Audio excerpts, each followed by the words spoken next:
ಮನ್ರೇಗಾ ವಿಚಾರದಲ್ಲಿ ವಿಶೇಷ ಅಧಿವೇಶನ ಕರೆದು ಕೇಂದ್ರ ಸರ್ಕಾರಕ್ಕೆ ಟಕ್ಕರ್ ಕೊಡೋದಕ್ಕೆ ಸಿದ್ದರಾಮಯ್ಯ ಸರ್ಕಾರ ಪ್ಲಾನ್ ಮಾಡಿದೆ. ಆದರೆ ಅದೇ ಕಾಂಗ್ರೆಸ್ ಸರ್ಕಾರ ಅಬಕಾರಿ ಇಲಾಖೆ ಹಗರಣದ ಆರೋಪದಿಂದ ಕಂಗಾಲಾಗಿ ಹೋಗಿದೆ.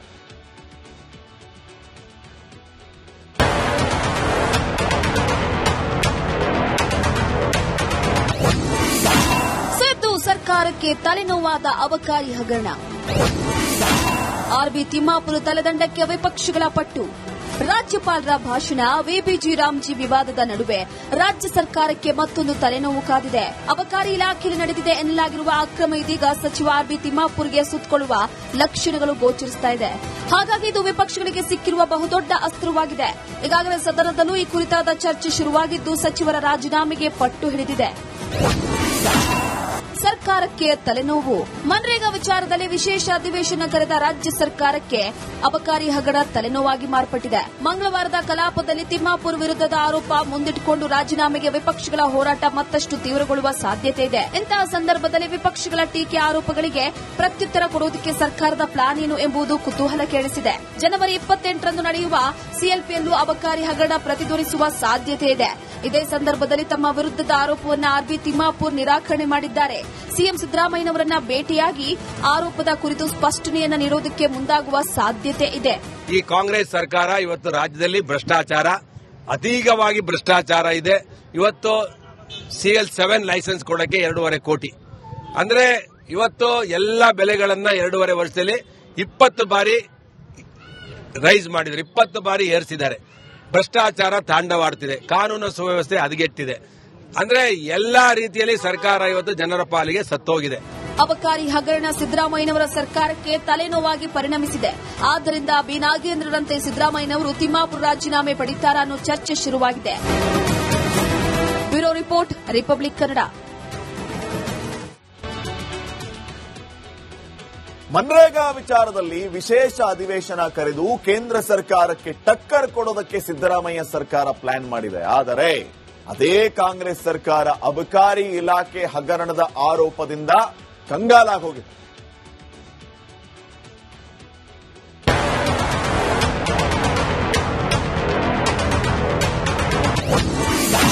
ಸಿದ್ದು ಸರ್ಕಾರಕ್ಕೆ ತಲೆನೋವಾದ ಅಬಕಾರಿ ಹಗರಣ. ಆರ್ಬಿ ತಿಮ್ಮಾಪುರ ತಲೆದಂಡಕ್ಕೆ ವಿಪಕ್ಷಗಳ ಪಟ್ಟು.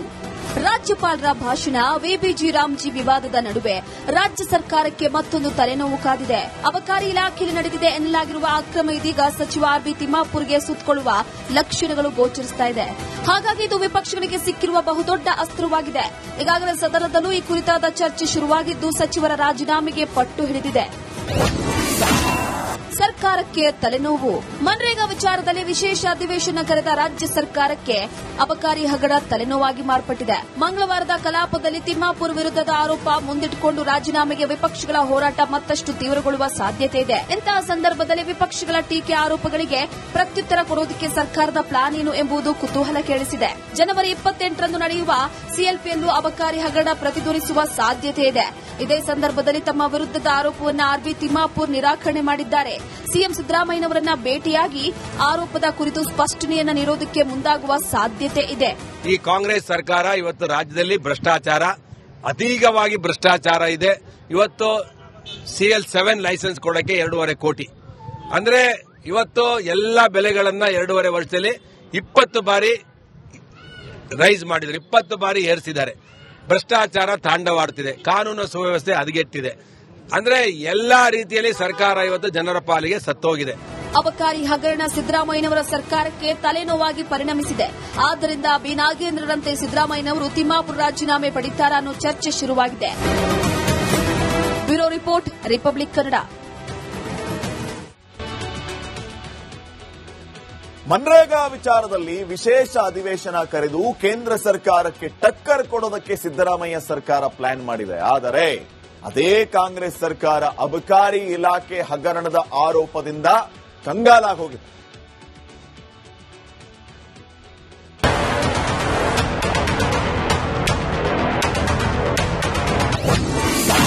ಸಿದ್ದು ಸರ್ಕಾರಕ್ಕೆ ತಲೆನೋವಾದ ಅಬಕಾರಿ ಹಗರಣ. ಆರ್ಬಿ ತಿಮ್ಮಾಪುರ ತಲೆದಂಡಕ್ಕೆ ವಿಪಕ್ಷಗಳ ಪಟ್ಟು. ರಾಜ್ಯಪಾಲರ ಭಾಷಣ, ವಿಬಿಜಿ ರಾಮ್ಜಿ ವಿವಾದದ ನಡುವೆ ರಾಜ್ಯ ಸರ್ಕಾರಕ್ಕೆ ಮತ್ತೊಂದು ತಲೆನೋವು ಕಾದಿದೆ. ಅಬಕಾರಿ ಇಲಾಖೆಯಲ್ಲಿ ನಡೆದಿದೆ ಎನ್ನಲಾಗಿರುವ ಅಕ್ರಮ ಇದೀಗ ಸಚಿವ ಆರ್ಬಿ ತಿಮ್ಮಾಪುರ್ಗೆ ಸುತ್ತಕೊಳ್ಳುವ ಲಕ್ಷಣಗಳು ಗೋಚರಿಸುತ್ತಾ ಇದೆ. ಹಾಗಾಗಿ ಇದು ವಿಪಕ್ಷಗಳಿಗೆ ಸಿಕ್ಕಿರುವ ಬಹುದೊಡ್ಡ ಅಸ್ತ್ರವಾಗಿದೆ. ಈಗಾಗಲೇ ಸದನದಲ್ಲೂ ಈ ಕುರಿತಾದ ಚರ್ಚೆ ಶುರುವಾಗಿದ್ದು ಸಚಿವರ ರಾಜೀನಾಮೆಗೆ ಪಟ್ಟು ಹಿಡಿದಿದೆ. ಸರ್ಕಾರಕ್ಕೆ ತಲೆನೋವು. ಮನ್ರೇಗಾ ವಿಚಾರದಲ್ಲಿ ವಿಶೇಷ ಅಧಿವೇಶನ ಕರೆದ ರಾಜ್ಯ ಸರ್ಕಾರಕ್ಕೆ ಅಬಕಾರಿ ಹಗರಣ ತಲೆನೋವಾಗಿ ಮಾರ್ಪಟ್ಟಿದೆ. ಮಂಗಳವಾರದ ಕಲಾಪದಲ್ಲಿ ತಿಮ್ಮಾಪುರ್ ವಿರುದ್ಧದ ಆರೋಪ ಮುಂದಿಟ್ಟುಕೊಂಡು ರಾಜೀನಾಮೆಗೆ ವಿಪಕ್ಷಗಳ ಹೋರಾಟ ಮತ್ತಷ್ಟು ತೀವ್ರಗೊಳ್ಳುವ ಸಾಧ್ಯತೆ ಇದೆ. ಇಂತಹ ಸಂದರ್ಭದಲ್ಲಿ ವಿಪಕ್ಷಗಳ ಟೀಕೆ ಆರೋಪಗಳಿಗೆ ಪ್ರತ್ಯುತ್ತರ ಕೊಡುವುದಕ್ಕೆ ಸರ್ಕಾರದ ಪ್ಲಾನ್ ಏನು ಎಂಬುದು ಕುತೂಹಲ ಕೆರಳಿಸಿದೆ. ಜನವರಿ 28ರಂದು ನಡೆಯುವ ಸಿಎಲ್ಪಿಯಲ್ಲೂ ಅಬಕಾರಿ ಹಗರಣ ಪ್ರತಿಧ್ವನಿಸುವ ಸಾಧ್ಯತೆ ಇದೆ. ಇದೇ ಸಂದರ್ಭದಲ್ಲಿ ತಮ್ಮ ವಿರುದ್ಧದ ಆರೋಪವನ್ನು ಆರ್ಬಿ ತಿಮ್ಮಾಪುರ್ ನಿರಾಕರಣೆ ಮಾಡಿದ್ದಾರೆ. ಸಿಎಂ ಸಿದ್ದರಾಮಯ್ಯನವರನ್ನ ಭೇಟಿಯಾಗಿ ಆರೋಪದ ಕುರಿತು ಸ್ಪಷ್ಟನೆಯನ್ನು ನೀಡುವುದಕ್ಕೆ ಮುಂದಾಗುವ ಸಾಧ್ಯತೆ ಇದೆ. ಈ ಕಾಂಗ್ರೆಸ್ ಸರ್ಕಾರ ಇವತ್ತು ರಾಜ್ಯದಲ್ಲಿ ಭ್ರಷ್ಟಾಚಾರ, ಅತೀಗವಾಗಿ ಭ್ರಷ್ಟಾಚಾರ ಇದೆ. ಇವತ್ತು CL7 ಲೈಸೆನ್ಸ್ ಕೊಡಕ್ಕೆ 2.5 ಕೋಟಿ. ಅಂದ್ರೆ ಇವತ್ತು ಎಲ್ಲ ಬೆಲೆಗಳನ್ನ 2.5 ವರ್ಷದಲ್ಲಿ 20 ಬಾರಿ ರೈಸ್ ಮಾಡಿದ್ದಾರೆ, 20 ಬಾರಿ ಏರಿಸಿದ್ದಾರೆ. ಭ್ರಷ್ಟಾಚಾರ ತಾಂಡವಾಡ್ತಿದೆ, ಕಾನೂನು ಸುವ್ಯವಸ್ಥೆ ಹದಗೆಟ್ಟಿದೆ. ಅಂದ್ರೆ ಎಲ್ಲಾ ರೀತಿಯಲ್ಲಿ ಸರ್ಕಾರ ಇವತ್ತು ಜನರ ಪಾಲಿಗೆ ಸತ್ತೋಗಿದೆ. ಅಬಕಾರಿ ಹಗರಣ ಸಿದ್ದರಾಮಯ್ಯನವರ ಸರ್ಕಾರಕ್ಕೆ ತಲೆನೋವಾಗಿ ಪರಿಣಮಿಸಿದೆ. ಆದ್ದರಿಂದ ಬಿ ನಾಗೇಂದ್ರರಂತೆ ಸಿದ್ದರಾಮಯ್ಯನವರು ತಿಮ್ಮಾಪುರ್ ರಾಜೀನಾಮೆ ಪಡಿತಾರಾ ಅನ್ನೋ ಚರ್ಚೆ ಶುರುವಾಗಿದೆ. Bureau report, republic Kannada. MNREGA ವಿಚಾರದಲ್ಲಿ ವಿಶೇಷ ಅಧಿವೇಶನ ಕರೆದು ಕೇಂದ್ರ ಸರ್ಕಾರಕ್ಕೆ ಟಕ್ಕರ್ ಕೊಡೋದಕ್ಕೆ ಸಿದ್ದರಾಮಯ್ಯ ಸರ್ಕಾರ ಪ್ಲಾನ್ ಮಾಡಿದೆ. ಆದರೆ ಅದೇ ಕಾಂಗ್ರೆಸ್ ಸರ್ಕಾರ ಅಬಕಾರಿ ಇಲಾಖೆ ಹಗರಣದ ಆರೋಪದಿಂದ ಕಂಗಾಲಾಗೋಗಿದೆ.